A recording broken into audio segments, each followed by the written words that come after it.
So you're working on your book? All afternoon. The kids were gone, no distractions. It was total bliss. Uh-huh. So I take it it's going well? Oh, Mom, it's like I'm in this groove where my fingers can't keep up with my thoughts. I remember the groove. Doesn't last very long. Go with it when you've got it. It's as if the book has taken on a whole new life. I mean, obviously, it's not a romance novel. It's very serious and real. Very dark love story. Well, that's fitting, considering the way she lived her life. Poor Selena. I hope she's all right wherever she is. I do, too. I do, too. That's why I want to do this right. I'm sure you will. Yeah. To the book. Yeah. To Selena. To Selena. I have to start cleaning this up before the boys get here. Oh, no, Mom, that's... The boys? A course or something? No, it's mine. Yours? Yeah. Certificate of Ministry, the Second Reformed Universal Church of Karma? What is this? Exactly what it looks like, actually. You've been ordained? Yep. You're looking at Reverend Marlar. But you can call me Blake.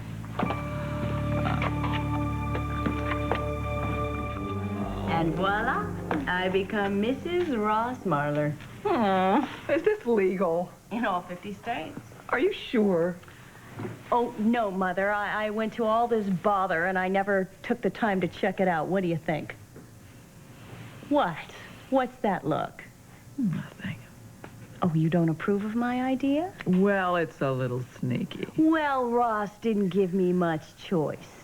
No, I guess he's been pretty stubborn through all this. Yeah, I guess. Like thick as a tree stump. And smug, too. It's about time he got his comeuppance. And when you think about it, I mean, this little plan of yours is very, feminist, really.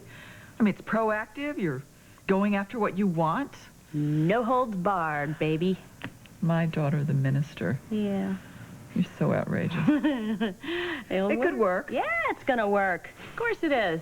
Just a little hurdle to get past, that's all. I have to figure out a way to have my husband sign the document in question. Oh, yeah. Now that could be a problem. But not insurmountable.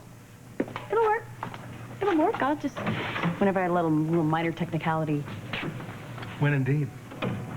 What minor technicality are you referring to this time, my love?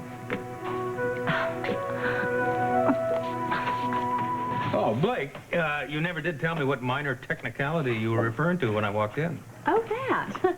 Hey, cheese puff. Oh, the cheese puff technicality, yeah. Oh, well, actually, you know, I was just thinking Mom brought all this food over with no heating instructions, but when do I ever look at those anyways, right? How are you, Mom? Me? Mm-hmm. Oh. Fine. I mean, how's everything at work? Isn't it overwhelming just juggling both the television station and the newspaper at the same time? It keeps me very busy, but it's fun. Lots of cross-pollination. But you still manage to have a social life. I have a dinner engagement next week. You do? Mm-hmm. With whom? Buzz Cooper. What? Buzz Cooper? Buzz Cooper? He asked you out? Well, he didn't exactly ask me out. Oh, my gosh, he asked you out. He asked her out. You know what? That's how it works, you know. No, the man asked the woman out. He asked It's you. not like it was a real date. You know? Oh, no, it's not. It's just that you're single and he's single and... No. It's not, really. It's more like an exercise in civility, let's say. Okay, you just keep telling yourself that so you don't feel nervous on this date. Hey, Philip. Ross, I'm sorry this is a bad time, but I really am in need of a reality check, and I'm not sure that there's anybody else who will listen to me. What makes you think I would? I'm just kidding. Come on in. Come It's a on good in, time. Hey. Philip. You two men just check on reality, and us ladies, we're going to go check on dinner. See, Yeah, You're cooking? please. It's Gail's Gourmet. Join us. Offer like that. Pick up your jacket. Stay a while. Looks like you could use a drink. A very strong one. Thanks. I always think a drink helps.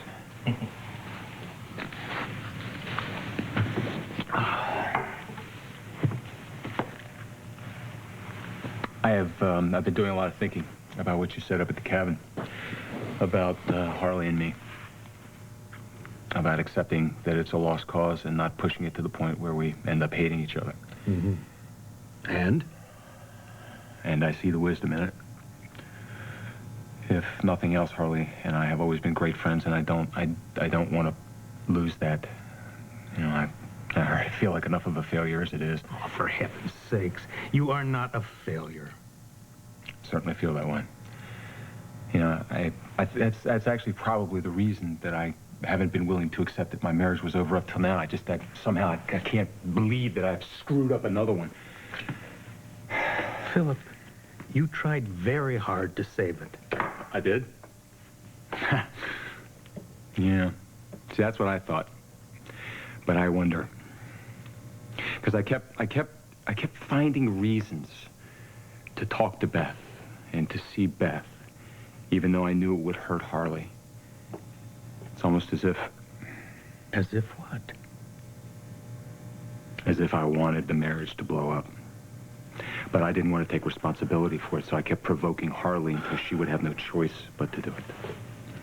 And I don't blame her at all. God knows she's got every reason to end this marriage. I cheated on her. I'm the one that screwed it up. You did, but it was extraordinary circumstances. You were under the impression that you were going to die. Who could possibly predict how they would react See, in that kind of situation? It isn't just that I cheated on her, Ross. That's the whole point. It's that I lied about it afterwards. My only chance was to tell her right away. And I didn't. I wanted to, but I didn't. Beth begged me not to, and I went along with it. Philip, that is hindsight, and hindsight is always 20/20. No, I knew it was stupid when I did it, Ross. I did it anyway. No, I didn't come clean with Harley until circumstances forced me to, and by then it was too late. Because when I told her, when I saw the expression on her face, I knew that she could never forgive me. I knew in that instant that my marriage was over, and I haven't been able to accept it. I kept telling myself, I can do something. I can do something to fix this. I knew that I couldn't, but I kept trying anyway. You are talking as if you were the only person who could save that marriage. It takes two to do that. And I'll tell you something. Harley could have forgiven you for what happened. Yeah. There are people who can forgive infidelities. You're looking at one of them. But you're not. And that's actually the most unfair part of all of this, is that I have always known that if our roles were reversed and Harley had cheated on me, there's no way I could have forgiven her. Oh, no. Don't you say that. You never know until I do it know. happens. I'm telling you. I knew with her and I know with me. We are alike in this way. There is right and there is wrong, and there is very little in between. And you know, that's fine. That's something that I love about her. She sticks to her guns. Oh, yes. Sometimes to a fault, as in this case. And that's why she can never get beyond you and Beth. And because she's doing that, she's going to lose someone who loves her. Life is full of irony, isn't it? Oh. Which begs the question, what about you and Beth?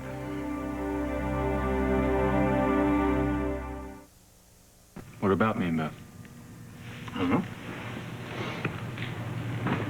Oh. Look,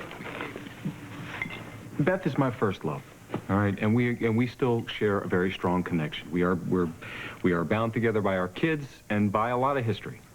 All right, some of it very wonderful, and some of it very painful. Could you ever see yourself getting back together with her? Honestly, Ross, no. I really don't. I know Harley thinks otherwise, and I know my father certainly wishes otherwise, but I don't. You know what Beth and I shared together and who we used to be is not who we are anymore. So then it wouldn't bother you in the least if and when she decides to remarry. Well, long as it's not Edmund Winslow, sure. Oh, no. You can't make judgments like that because that contradicts everything you've just said. No, it doesn't. Oh, yeah, yes, it does. And as I recall, you also had issues with Jim. I had reservations about Jim. Reservations. No, I did. No, I questioned whether or not she really loved him and whether or not he could provide adequately. Oh, no, that's not fair, Ross. Now, look, Jim was always a good man. He was always an honest, decent, ethical man. Edmund is none of those things, all right? And I don't want him near my kids. Edmund is everything that Jim wasn't. Also a lot like you. I have absolutely nothing in common with that man. I am talking from Beth's point of view, all right? Edmund has much more in common with you than Jim ever did. Now, Edmund is ambitious. Edmund is ruthless. He is competent. He's a very strong person, and he's capable of taking care of Beth and her children. Ross, he's got no heart. He relates to Susan very well, I think. And Lizzie, from what I've seen of this situation, I think he relates very well. When did you become the president of his fan club? I'm not, but what I'm saying is if you really care about Beth's welfare and you don't have a romantic agenda towards her yourself... I don't. Well, then I would be very careful how you react to Edmund. Now, the last thing you want is to come across as, jealous or territorial. Well, it's a little late for that. Wonderful. Then from starting today, tone it down. Because the more you allow Edmund to push your buttons, the more attractive Beth will find him.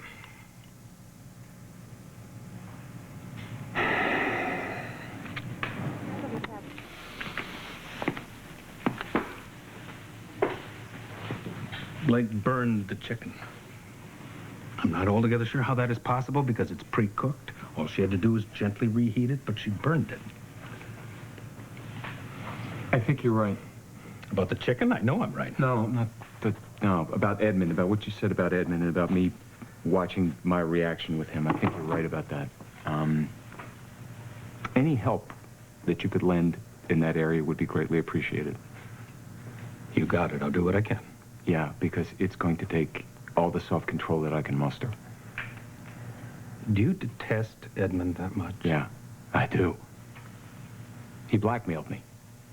Oh. And look what he did to Reva and to Richard and to everybody. Look what he does to everybody. And now Beth. She's just lost her husband. She's alone. She's vulnerable. And he is victimizing her. Perhaps. Perhaps not. The real question is it your place to question any of this? It's my place as long as my kids are involved. And Beth. Yeah, and Beth, because she's the mother of my kids. And I'm going to do whatever is necessary to keep him away from them. Without appearing jealous or territorial. Of course. Of course. I'm coming. Oh, hi. Oh, I'm sorry. Leave it to me to pick a lousy time to drop by. No, it's not a lousy time. Come in, please. It's good to see you. I need your thumb anyway. What are you doing? Hitching a ride? No, I'm wrapping Shane's birthday present. Oh. I have to get it wrapped and hidden before he gets home from his friend's house.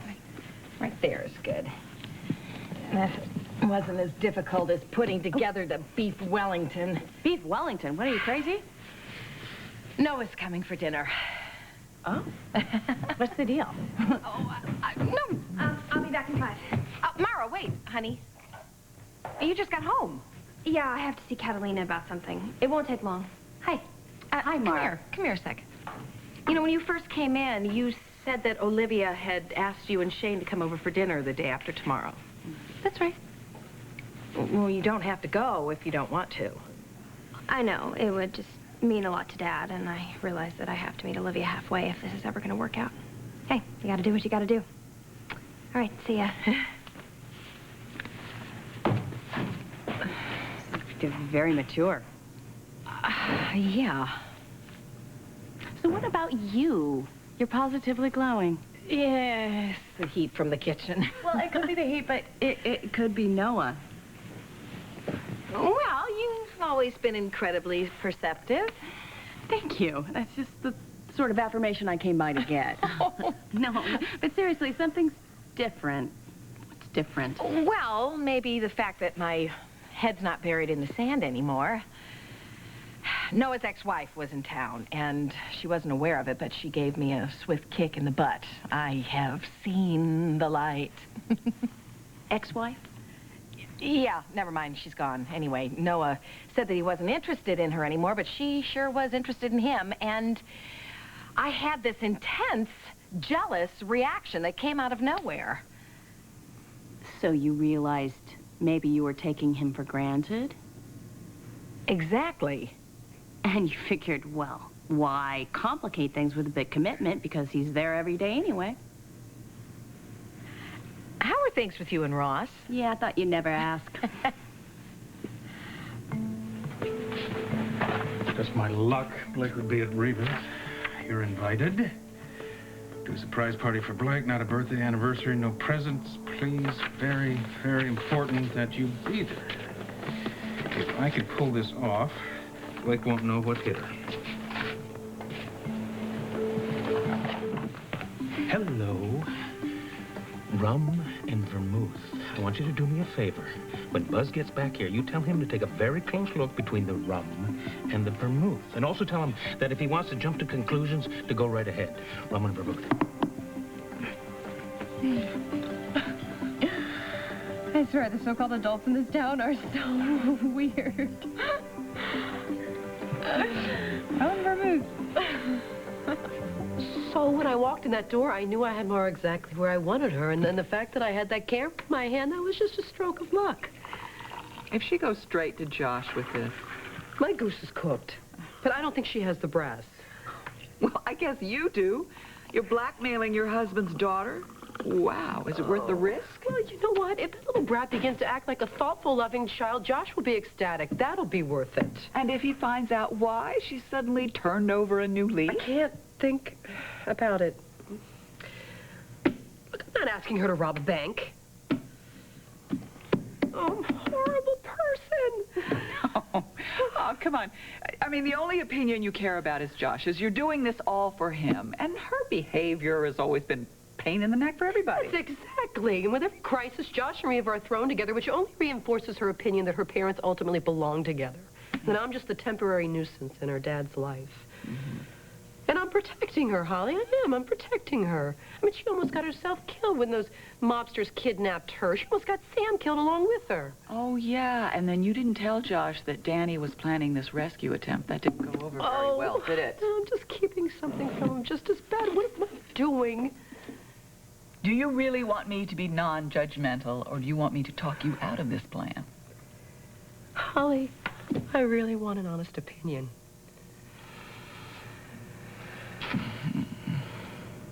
So I've been spending a lot of time convincing the kids that Noah was not Olivia and that our involvement was for fun and companionship and that sort of thing.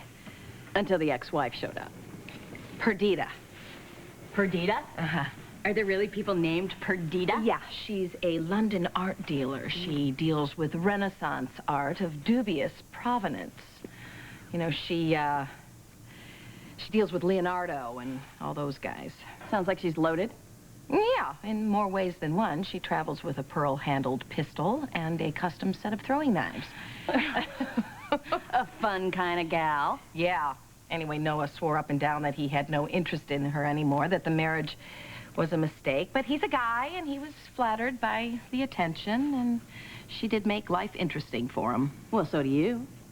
Well, yeah, but I realized that I had competition in that department. And I also realized that I might actually lose Noah if I didn't get off the stick. What are you saying?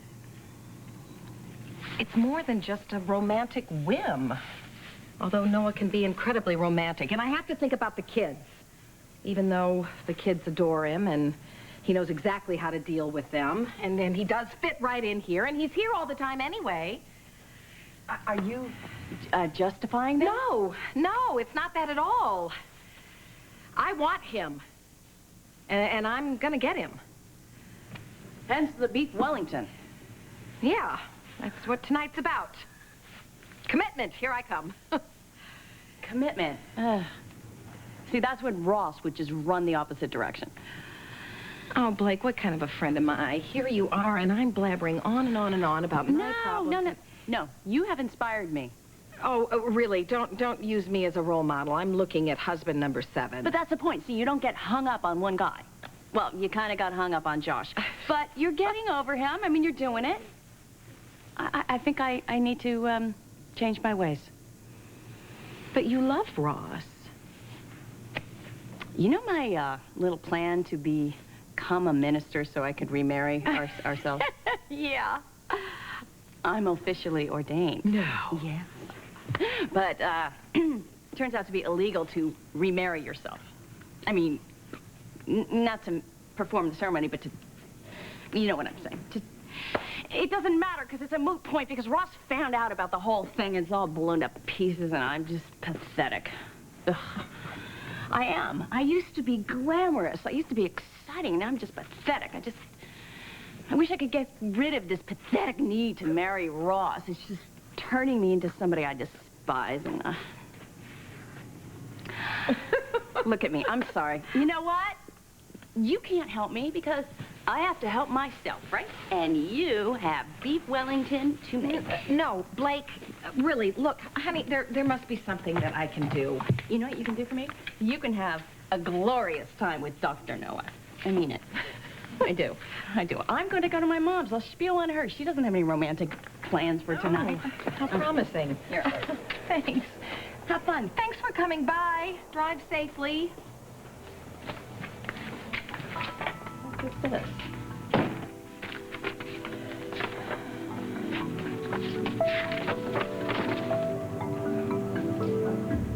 Well, way to go, Ross.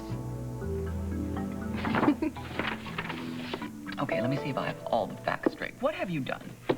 You have warned Mara and Tony about the dangers of premature intimacy. And you have provided incentive for Mara to rein in a potentially dangerous liaison with the budding young mobster and encouraged better manners from the girl, at least in public.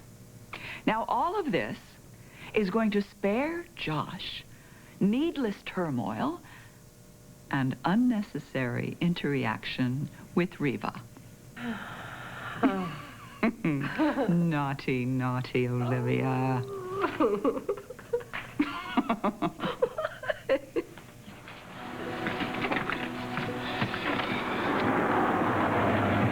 Unbelievable. Blake is everywhere.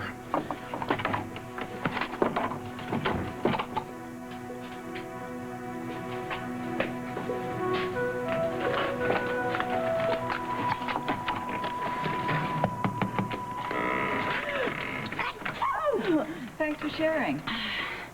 I don't have a sense of humor today, so watch it. I'll be gentle. You know, I'm always glad to see you come in. Here's your mail. Thank you. Oh. I'm interrupting. No, I can't stay long. Oh. What do you have to eat? Maybe food will help. I don't know. Help yourself to whatever's there. Well, we all beat a path to your door. Maybe you should write an advice column for your paper. Yeah, everybody would be divorced and in jail. You know what? I should grab my alibi and go home. Ooh. Oh. I've never had this flavor before. This is good. Sorry. Oh, no, that's okay. I can grab more alibi on the way home. Not a problem. What? It's an inside joke. Look, I don't know what I did to deserve a friend like you, but I thank God for you every day. I feel so much better. Oh, sweetie. Take care. Okay. Goodbye, Blake.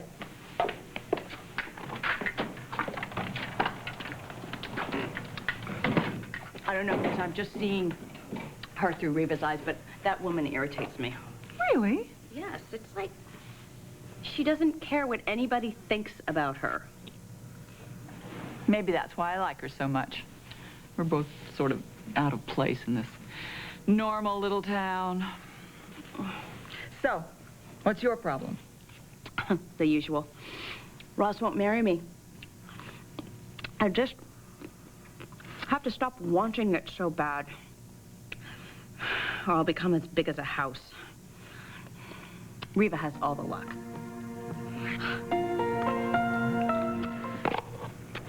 Oh, this is no good. I'm going to develop an eating disorder on top of an emotional disorder. My boys are going to grow up treating women the same way that Ross treats me, and it will go on, generation after generation, and never stop. Oh, help me. I can't help myself. Well, get over it. You're my mother, and I need advice. Well, your advice is sound. I mean, it's no good. Ross is not responding. And even if he did eventually cave and marry you, you would always wonder if he wasn't doing it because you pressured him. It's hopeless. No, you need a timeout. I'm sorry. I'm a little old to be sent to my room, Mother. No, I mean, you need a breather. You and Ross need some distance. That way you can get a grip, and he'll realize that life is very empty without you. Or he'll figure it's just another one of my games, get disgusted and change all the locks on the doors while I'm gone. But you're right. It would put an end to this, wouldn't it? Don't even think about how it would affect him. You need a vacation. A vacation? Yes, exactly. Where would I go? It doesn't matter. You go somewhere to a spa. You relax and be pampered for a few days. Not good advice? Oh, it's great advice. I can't believe you're being so insightful. I have my moments. You know what? I'm going to do it. The sooner the better. Thank you, Mom. You're the best, really. Olivia's right. Maybe I should write an advice column. No, you have to save it all for me. I need it more. Seriously, it's a stroke of genius. I'm just too damn available for Ross. I'd like to see him rattle around that house by himself, taking care of the kids and the babysitters and the bedtimes and the meal times and sleeping alone. But I'm not doing it for that. I'm doing it for me. I'm doing it for my peace of mind and my sanity. Yes, right. Good. And I'm doing it sooner rather than later. Yes. Like next weekend. Do it. Okay. Yes. All right. Go. Good. Yes. Do it.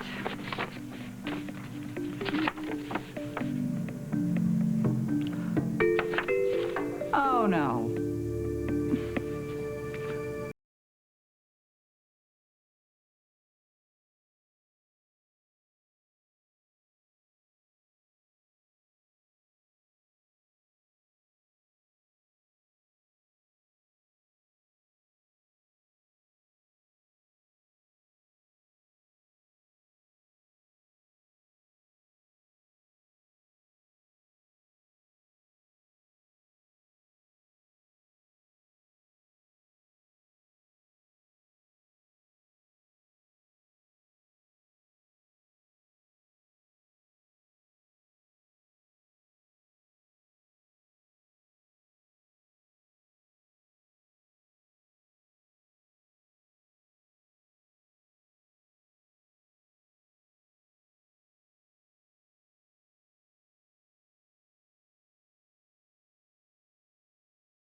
Smoked salmon, and I really don't need any more time.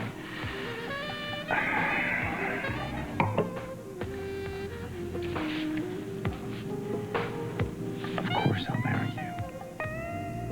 Beautiful, crazy, wonderful woman. Of course I will. You.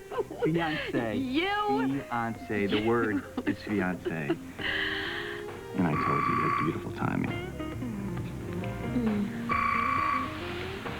We can't come to the phone right now, but leave a message and one of us will call you back.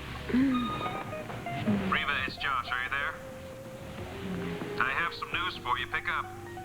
Yeah, well, I have some news for you, too. Reva. Aren't you going to tell him? Not over the phone, and not tonight.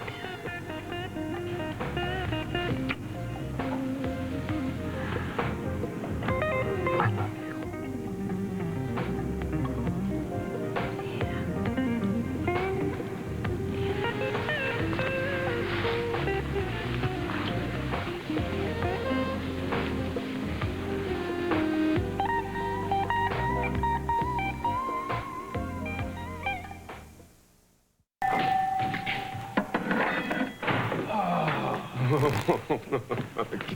Rough day at the courthouse. Courthouse? I didn't have time to do any work. I was too busy hand-delivering these invitations to Blake's surprise party. Gee, I thought overpaid lawyers like you had clerks do stuff like that. This was too sensitive to entrust to anybody else. Well, in the vernacular, my 14-year-old granddaughter and her friends. Chill out. I mean, you know, it's a surprise or no surprise. This party's just a party. I'm supposed to be fun. Buzz, this is not just another party. Believe me, it's not. Ross, thank goodness. Is Blake here? No. I am. Well, she's coming here, though. The sitter said she was... Yeah, Blake should be here any minute. Okay, well, I'll make this fast. I have made a terrible, terrible mistake. My finely tuned mothering skills have triumphed once again. Meaning what? Have you talked to Blake about her weekend plans? No. Blake has no weekend plans. That's why I arranged the party for this... Why? Why do you ask? Well, I'm afraid I've created a bit of a complication without meaning to. I convinced Blake to go off for a weekend, spend some time on her own, go to a spa. For this coming weekend? The weekend of the party? No, I didn't know it was that weekend. I hadn't received the invitation yet. Oh, this is a disaster, an unmitigated disaster. Calm down. All hope is not lost. I'll figure out some way to get her to change her mind. You'd better, Holly, and I will tell you why. First and foremost, I hand-delivered all these invitations, and there's a lot of people coming. You throwing this party? Yes, and you're the only person I've told. Oh, Ross. Oh, Ross. Oh, I'm so sorry. We have got to undo this. If she finds out that I screwed this thing up, she will kill me. You have to get Blake to change her mind. How? Usually, when I tell her to do something, she does exactly the opposite. Well, then order her to go to this spot. Tell her the exact opposite. Say whatever it is you have to say and fix it and do it right now. Right now? Holly, right now. I can't. Holly, where are you going? You fix. Hi. No, Holly, you... Hi, Hi, Mom. Bye, honey. What's wrong? What's up with her? I don't know. Just shoot me, please. Flesh wound or mortal? I just did a very foolish thing. You know, there was a time when words like that would have been music to my ears, but for some reason, all the fun's gone out of torturing you. Really? But pour 'em out, kid. Pour out your troubles. I'm listening. So that's why Ross is so nervous about the party. I knew he was up to something. Can you see them? Can you see what they're saying? They're looking pretty intense over there. I have decided to go to a spa this weekend. By myself. I need to get away. Ah. I don't understand. Why does it have to be this weekend? Why couldn't it be the following weekend? No, the sooner the better. Why? It wouldn't hurt to wait a week, would it? A week? Why do you care which weekend I go, Ross? I say that I'm stressed, that I need to get away, I need time for myself, and you're giving me a hard time about this? I'm not. No, I'm not. Do you have a problem because of the kids? Because if you think they're too much for 'em, Mom said that she would pitch in. You won't have them by yourself. No, it is not that. Then what? You want me all for yourself to be your domestic goddess 24/7? Blake, has it ever occurred to you that I may simply miss you? Now, you've been going on and on about the things that you need, and that's fine, but what about the things that I need? Oh, honey, you have what you need. You have a mom and a mistress all rolled into one. No strings attached. Remember? I'm going after what I need. If you don't like it, you can divorce me. I need a drink. You want a white wine? You got it. Buzz, I need a couple of things. I need a scotch for me, a white wine for Blake, and an arsenic for Holly. I was afraid if I said anything else, I was only going to make matters worse. Holly, that is not humanly possible. You get her to change her mind? No, of course not. But I'm going to have this party come hell or high water. Good. How? With your help, and a lot of it, it is now going to become a movable feast. There is going to be a change of venue.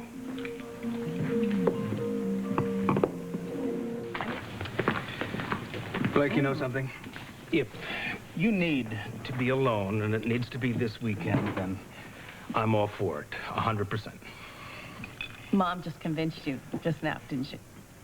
I love you, and that means supporting you in the things that you need, now and in the future. Thank you. I think I have to go thank my mother, too. Excuse me. In fact, I'm going to go home and pack. Ah. You may have my wine. That advice you gave me, it's working like a charm. Roz is appreciating me more and more each minute.